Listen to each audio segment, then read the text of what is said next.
Voice of Business, presented by the Worcester Regional Chamber of Commerce here on the Talk of the Commonwealth, the Radio Worcester Network, and we're so pleased that the COO of your Worcester Railers, Mike Myers, is able to come in here. He's got all the gear on, including the monkey wrenches. He's got Coco and the logo. He's got the hoodie. He's got the hat. Ben and I have our bucket hats. We're all ready to go. Mike, we're fired up for this weekend. This is last year. People just loved this. You brought it back for this year. Tell us a little bit about what's going to be happening Saturday and Sunday. Well, as you know, we are doing a little bit of a switch up with our logo and alternate ID. So we'll be the monkey wrenches for our games on Saturday and Sunday. And yeah, it's second year going. We did it last year. I think last year we a little bit nervous to launch it. You never know how it's going to get taken. Worcester has a way of being averse to change sometimes. So they like things the way they were, and so it was definitely nerve-wracking going into the weekend last year. Same first weekend of March, and but yeah, it was really well received. I mean, the feedback was great, and people liked the idea behind it, all the history and things that went into not just the logo but the name and the idea of it. So people are excited. Yeah, it really does play into the history. So I'm looking at you all decked out. So I've got the logo right in front of me. But this is Coco, this crazy monkey that creates havoc. But it's not COCO, it's COE, and that is a real nod to Worcester's history. It is, yeah. We got it. Credit goes to Jess Walsh actually at Worcester Wares, because the name Coco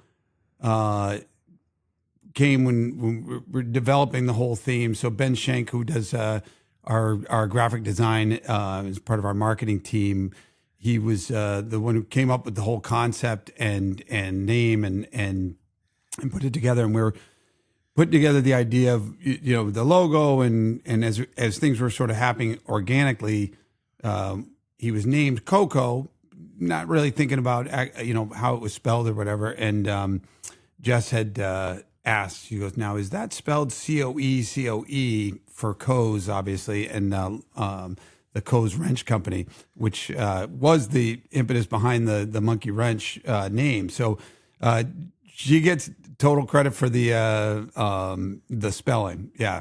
I love it. That's brilliant. And again, Monkey Wrench, it's this nod to history right here in Worcester. Before you head to the DCU on Saturday, doors opening up at 5, puck dropping at 6:05. You can go sit on the Monkey Wrench bench that is out on Main Street. So this really does tie into the whole history. It was funny when you said, Mike, about sometimes people, you never know when people are funny and can be resistant to change. Or I would go so far as to say there are some among us who become easily confused. What? The Railers are changing their name and don't quite understand that it's just for a couple of games. But what people love, and I think really has made this such a success, is the branding, is the merchandise, is so cool. I can't even imagine how many hoodies and hats and everything. I know that you're giving some away. Let's talk about that. But how much you're going to be selling, because I think people love this stuff. Yeah, and you know what? As much as Worcester is famous for being resistant to certain change and things, it is an innovative city. And lately, in modern years, I think people have become more accepting of different flavor colas. You guys remember the cola wars back in the day when Coke came out with new Coke and it was like the end of the world. Now you have a new flavor every day, and you go into a convenience store and there's 25 different options. That before it was you had your Coke and Pepsi, but and you see it with the Woo Sox, whether it's Los Huepas or any of the name changes throughout minor league baseball, minor league hockey. So we're just playing into that. We like to do our throwbacks with this. This year we introduced our first Sharks throwback year, which went really well, and we've done Ice Cats years, throwbacks multiple years. So this just adds to that. The string of different innovative themes that have fun with it. And then, like you said, can create a little more merchandise, some fun items. The colors were, creative, bright, and they all have Worcester themed names. You know, we have Tatnick Teal and Blackstone Blue, and so everything that's attached to this theme is very Worcester centric.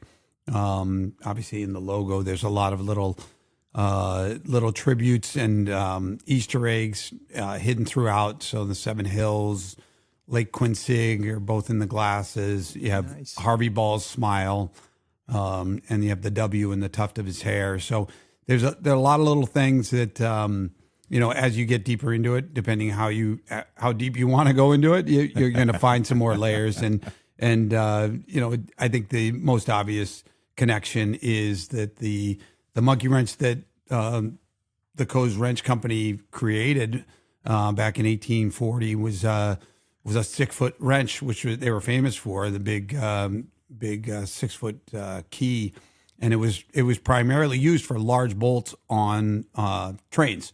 So it ties right back into the railers. So a lot of fun, and like you said, Coco's a little mischievous.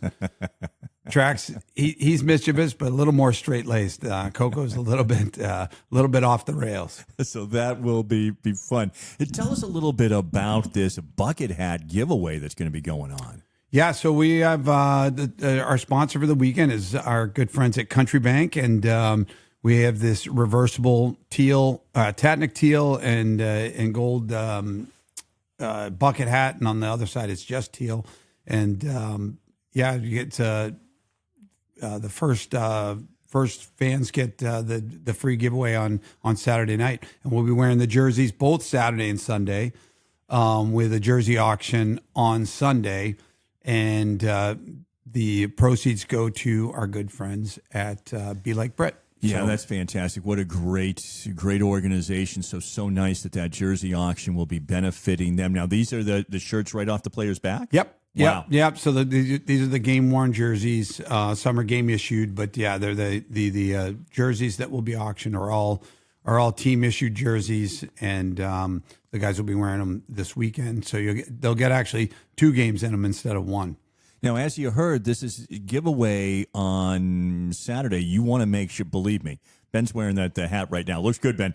You want to be wearing the hat. You want to get this bucket hat. So the doors open at 5.